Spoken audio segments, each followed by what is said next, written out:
Welcome to SRD Explorer. The great Chicago தீ விபத்து பற்றி உங்களுக்கு தெரியுமா? இல்லை என்றால் இந்த வீடியோவில் அதை பற்றி தெரிந்து கொள்வோம். நீங்கள் எங்கள் சேனலை முதன்முறையாக பார்க்கிறீர்கள் என்றால் தயவு செய்து சப்ஸ்கிரைப் செய்து இறுதி வரை தொடர்ந்து பாருங்கள். இந்த வீடியோவை புதிய சுவாரஸ்யமான உண்மைகளுடன் விடைபெறுவீர்கள்.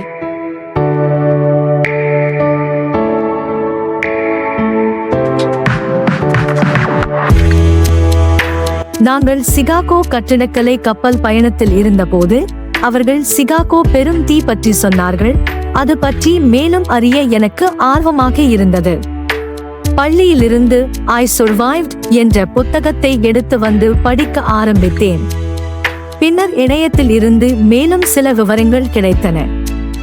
நான் கற்றுக்கொண்டதை உங்களுடன் பகிர்ந்து கொள்ள நினைத்தேன்.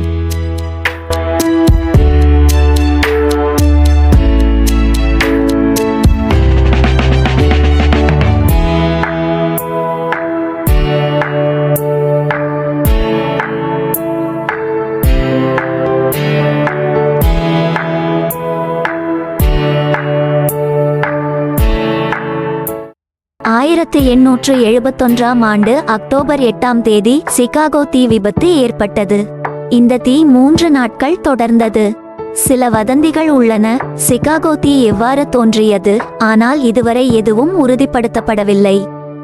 எனவே நாம் அந்த பகுதியை தவிர்த்து உண்மைகளுக்குள் வருகிறோம். 300 பேர் உயிரிழந்தனர். 17,500 கட்டிடங்கள் எரிந்து சாம்பலாகின. 1,00,000 பேர் வீடிழந்தனர்.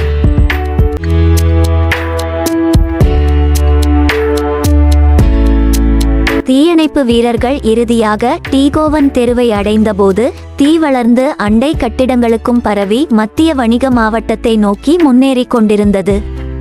சிகாகோ ஆற்றின் தெற்கு கிளை மற்றும் முன்னர் முழுமையாக எரிந்த ஒரு பகுதி இயற்கையான தீயணைப்பாக செயல்படும் என்று தீயணைப்பு வீரர்கள் நம்பினர்.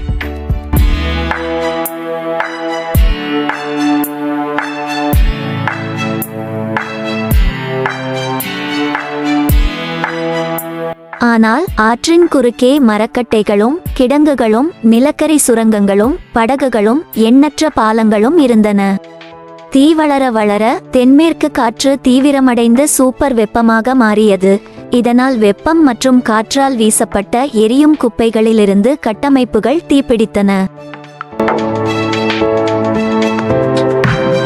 நள்ளிரவில் தீப்பிழம்புகள் ஆற்றின் குறுக்கே பறந்து கூரைகள் மற்றும் தெற்கு பக்க எரிவாயு வேலைகள் மீது விழுந்தன.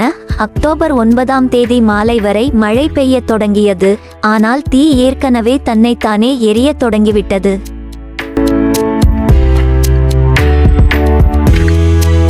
வடக்கு பகுதியில் மக்கள் அதிகம் வசிக்கும் பகுதிகளுக்கும் தீ பரவியுள்ளதால் மக்கள் அடர்த்தியாக வாழும் பகுதிகள் முற்றிலுமாக எரிந்து சாம்பலாகியுள்ளன. தீ அணைக்கப்பட்ட பிறகு பல நாட்களுக்கு சேதத்தை ஆய்வு செய்ய முடியாத அளவுக்கு புகைந்து கொண்டிருந்த எச்சங்கள் இன்னும் சூடாக இருந்தன. இறுதியில் தீ சுமார் 4 மைல் 6 கிலோமீட்டர் நீளமும் சராசரியாக 3/4 மைல் 1 கிலோமீட்டர் அகலமும் கொண்ட ஒரு பகுதியை அழித்தது. இது 2000 ஏக்கருக்கும் அதிகமான பரப்பளவை உள்ளடக்கியது.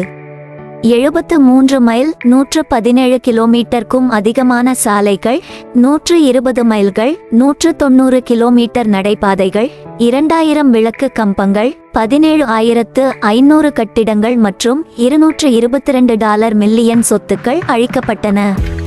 இது 1871 ஆண்டில் நகரத்தின் மதிப்பீட்டில் 1/3 பங்காக இருந்தது. இது தீ விபத்துக்கு முந்தைய சிகாகோ நகர வரைபடம்.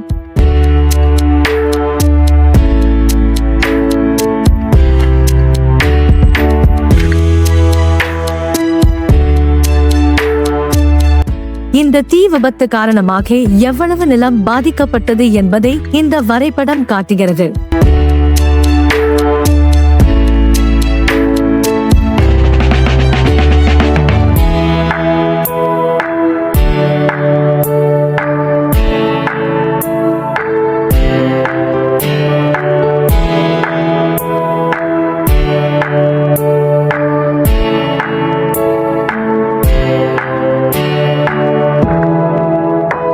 கிரேட் கிரேட் சிகாகோ ஃபயர் ஏற்படுத்திய சேதம் பற்றிய சில உண்மைகள் இங்கே.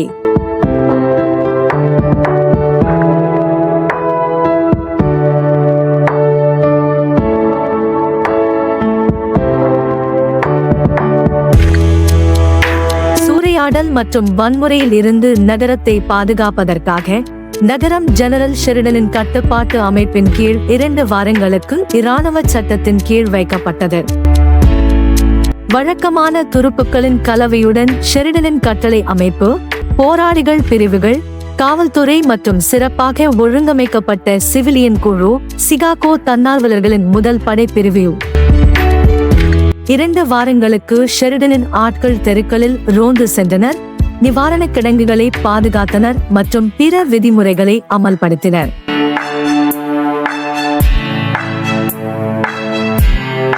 பின்னர் சிகாகோ கட்டிடக் கலைஞர்களால் ஈர்க்கப்பட்டு சிகாகோ நகரத்தை மீண்டும் கட்டியெழுப்ப புதிய வடிவமைப்பை முன்மொழிந்தது. அவர்கள் எஃகு மற்றும் செங்கற்களை கொண்டு வானளாவிய கட்டிடங்களை கொண்டு நகரத்தை மறுசீரமைத்தனர். சிகாகோ நகரம் ஒரு சிறந்த சுற்றுலா நகரமாக மாற்றப்பட்டுள்ளது.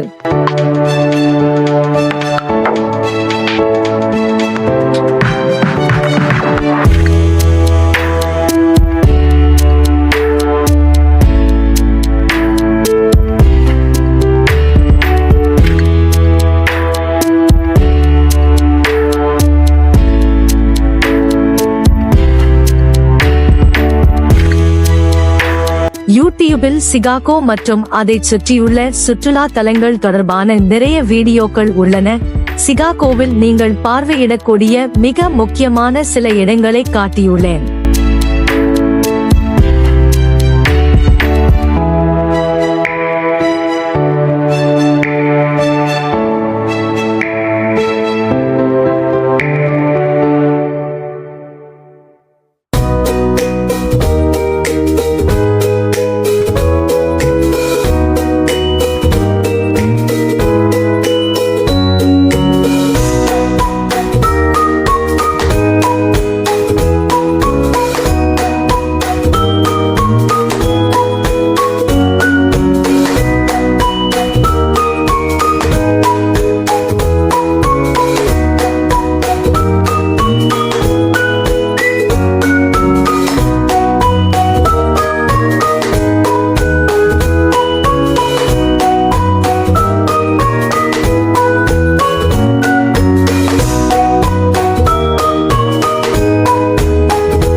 இந்த வீடியோவை பார்த்ததற்கு நன்றி. இது உங்களுக்கு பயனுள்ளதாக இருந்தால் கருத்துக்களை இடுங்கள். மற்றொரு சுவாரஸ்யமான வீடியோவில் உங்களை பார்ப்பேன்.